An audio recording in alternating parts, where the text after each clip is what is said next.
خلاصة الموضوع بعيد عن اي كلام، الحمد لله كسبنا ووصلنا النهائي، وده الاهم من اي كلام.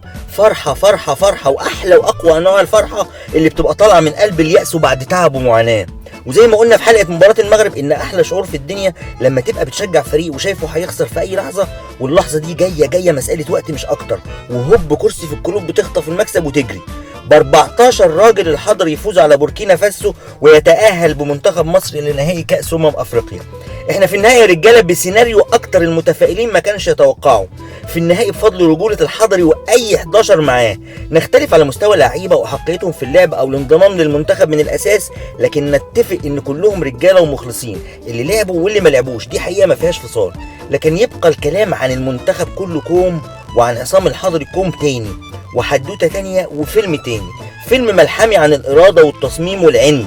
العند مع نفسه عشان يتغلب على الزمن اللي جري بيه، العند بالانتصار على كل بديهيات الطب عند البني ادمين الطبيعيين، من هبوط لياقه بدنيه ورشاقه ومرونه وقوه وسرعه بفعل الزمن، العادي يعني مع كل الناس.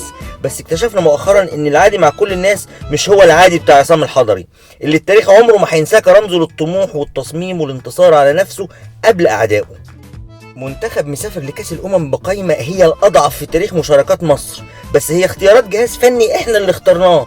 ضعف القايمه بدا يظهر بوضوح بتوالي المباريات وسقوط اللاعبين مصابين واحد ورا التاني من ساعه وصولنا للجابون وبعد بدايه البطوله، واصاباتنا بسم الله ما شاء الله بتتميز انها بلا رجعه. يعني اللي بيتعور مش بيتعالج ويرجع زي ما خليه ربنا، لا، اللي بيصاب بيخرج من البطوله طوالي كده من غير استئناف ولا نقط، لغايه ما وصلنا 6 لعيبه بره القايمه بعد اول 4 مباريات.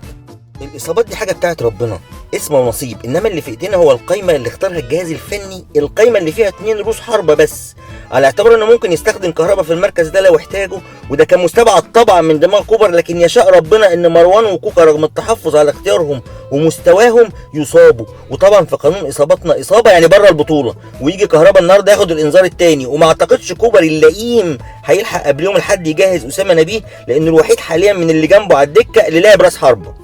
يعني قايمه لو فيها باك شمال جامد احتياطي لعبد الشافي، كانت كتير من مشاكلنا الفنيه اتحلت باستخدام احمد فتحي في مناطق منطقيه بالنسبه له اكتر من باك الشمال، باك يمين، ديفندر، مساك لو استدعى الامر. ده كان ممكن كوبر يفاجئ المجره كلها بانه يلعب احمد فتحي راس حربه. انا خايف يجي يوم من الايام والاقي منتخبنا نازل 10 لعيبه وفتحي بيلعب باك يمين وشمال، او باك شمال وراس حربه، يرفع الكره من على الخط وتلاقيه في ال 18 بيحطها بدماغه في الجون. ومش باين نكتشف بعد البطوله ان احمد فتحي هو كوبر نفسه اللي مات في اول الفيلم. كوبر بيبدا بطريقته وخطته المعتاده اللي بنلعب بيها من يوم ما عرفناه، الاسطوره لحراسه المرمى، قصاده حجازي وعلي جبر اسدين دفاع، على يمينهم احمد المحمدي وعلى شمالهم بسم الله ما شاء الله احمد فتحي، قصادهم حاجه فخمه اسمها طارق حامد، جنبه ابراهيم صلاح، قصادهم رباعي هجومي عبد الله السعيد في القلب وعلى يمينه صلاح وعلى شماله تريزيجيه تحت، وساعات جنب مهاجم وحيد كهربا. دفاع منظم من منتخبنا كله بيرد نص ملعبنا في حاله فقد الكوره، وبتتحول الطريقه من 4-2-3-1 ل 4-5-1 بمسانده من تريزيجيه لاحمد فتحي ناحيه الشمال، ومسانده من طارق حامد لاحمد المحمدي ناحيه اليمين، وبينزل عبد الله السعيد تحت جنب ابراهيم صلاح مع تضييق المساحات بين لاعبتنا. فبتتحول فرقتنا لكتله واحده لعمل بلوك دفاعي قصاد المنتخب البوركيني اللي حاول من كل الاتجاهات وسيطر تقريبا على معظم فترات الشوط، وخلق لنفسه فرص فيها ريحه الخطوره بعد معافره مع دفاعاتنا. لكن في أسوأ الظروف لو نجحوا في الوصول لاخر الملعب كان الحضري غالبا حاضر، ودايما كان ربنا بيستر. بمرور الوقت اكتشفنا اننا بنروح على الجون تقريبا كل ربع ساعه، ودي حاجه مدمره للجهاز العصبي لكل مشجع للمنتخب كان بيتفرج على الماتش. هما كورتين مالهمش تالت حصلتنا الهجوميه في الشوط الاول، شوطه من كهربا من بره ال 18 شالها كوفي حارس بوركينا، نعتبرها فرصه معلش احنا بنتلكك يعني، والتانية كانت لتريزيجيه اللي كل ماتش له فرصه في الشوط الاول، كروس من اليمين استلم وركنها في البعيده، لكن البعيده ما عندهاش دم، اتزحزحت كام سنتي لجوه عشان تطلع الكرة بره، مع انها قبل كده عملت واجب مع جده في نهاية 2010 وفضلت في مكانها ودخلت الكرة جون. بس نقول ايه، مفيش حاجة بتفضل على حالها. بينتهي الشوط الاول بنجاح استراتيجية كوبر في الدفاع بشكل قوي ومحاولة خطف جون بدري متأخر، مش دي القضية، المهم نخطف ونجري. شوط تاني بيبدأ بنفس طريقته واستراتيجيته وفكره وتشكيل الشوط الاول، سيطرة وهجمات بوركينية مستمرة، دفاع قوي منظم ومحاولات مصرية لبناء هجمات مرتدة مع انخفاض تدريجي في لياقة لاعبتنا البدنية، وكتر خيرهم مباراتين في 3 ايام مع فريقين اقوياء المغرب وبوركينا، بخلاف السفر من مدينة لمدينة. وكعادتنا بالوصول لجون بوركينا كل 20 دقيقة هجمة من 16 نقلة بسلاسة وجمال وعلى الرايق بتنتهي عند صلاح اللي جاي بوشه رشاقة الحارس بوركينا في المقص اليمين عكس كل مجريات اللعب. بس دي اللعبة اللي بيلعب عليها كوبر وبينتظرها من بداية البطولة، اخطف واجري. بس للأسف خطفنا وما لحقناش نجري، لأن بوركينا بعد 7 دقايق بتجيب التعادل في المرة الوحيدة في البطولة اللي علي جبر كان اوت اوف بوزيشن بره مكانه ومع تمركز ولا أسوأ لإبراهيم صلاح جوه ال 18. بنسيه مهاجم بوركينا بيلاقي كرة سهلة قصاد الستة عشان ينهي حالة الكلين شيت بتاعة الحضري من أول البطولة. أخيرا وبعد طول غياب رمضان صبحي على الأسفلت أخد إفراج ونزل مكان تريزيجيه على حبة عين الراجل، ما عادش في حد قاعد جنبه ممكن يستخدمه، فقال ينزله تبقى بجميله. والصراحه رمضان نازل نشيط وساهم في تخفيف الضغط المتواصل على دفاعنا باحتفاظه بالكره وسحبه للفرقه لقدام في ظل ضغط بوركيني متواصل على امل يخطفوا جون تاني، لكن على مين؟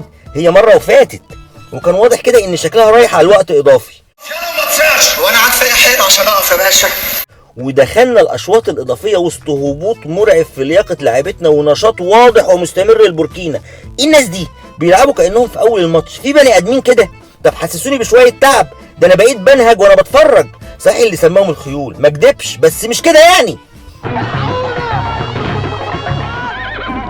امسكوا الحصان، الحصان يا ناس، الحصان. العيال طايحين في الملعب يمين وشمال فوق وتحت وساحلين الغلابه بتوعنا وراهم بيلقفوا مش قادرين ياخدوا نفسهم، وبقيت انا وانتم والجهاز الفني ولفيف من الشعوب الصديقه بندعي ربنا نوصل بس لضربات الجزاء ويحلها ربنا من عنده.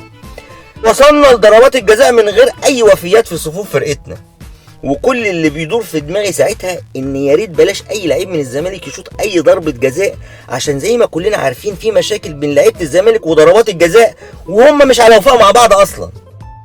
والصراحه تفائلت لما لقيت عبد الله السعيد داخل على اول ضربه. عبد الله بيجيب ضربات الجزاء في الاهلي زي السلام عليكم كده الا فيما نظر، بس فجاه لما بصيت في وشه قبل ما يشوط وهو داخل بينهج من الفحت اللي اتفحتناه في الماتش راح التفاؤل، وفعلا عبد الله اساسا ما كانش قادر يبعد كتير عن الكره من التعب وسدد واحده من اسوأ ضربات الجزاء اللي شاطها في حياته.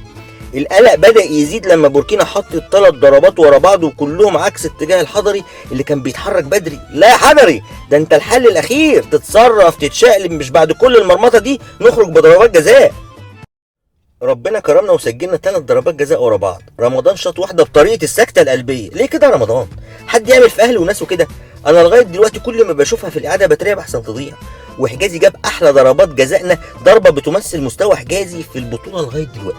صلاح وورده سجلوا بس ايه بطلوع الروح، وحارس بوركينا رايح معاهم وحاجه طلوع روح على الاخر. بس ربك عارف اننا غلابه ومش حمل صدمه، وفي اخر ضربتين لبوركينا الحضري بيطلع لنا حضري تاني غير حضري ال3 ضربات اللي قبل كده.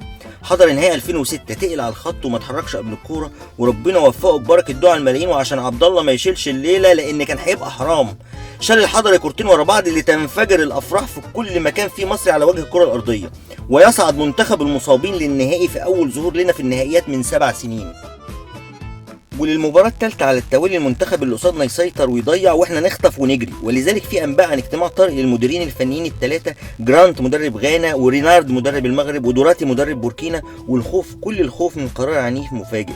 بمستوى لياقتنا الحالي نتمنى غانا والكاميرون الاثنين يخسروا في قبل النهائي ومحدش يوصل منهم النهائي عشان نفوز بالبطولة بالتزكية ويبقى كده قضية الحمد لله.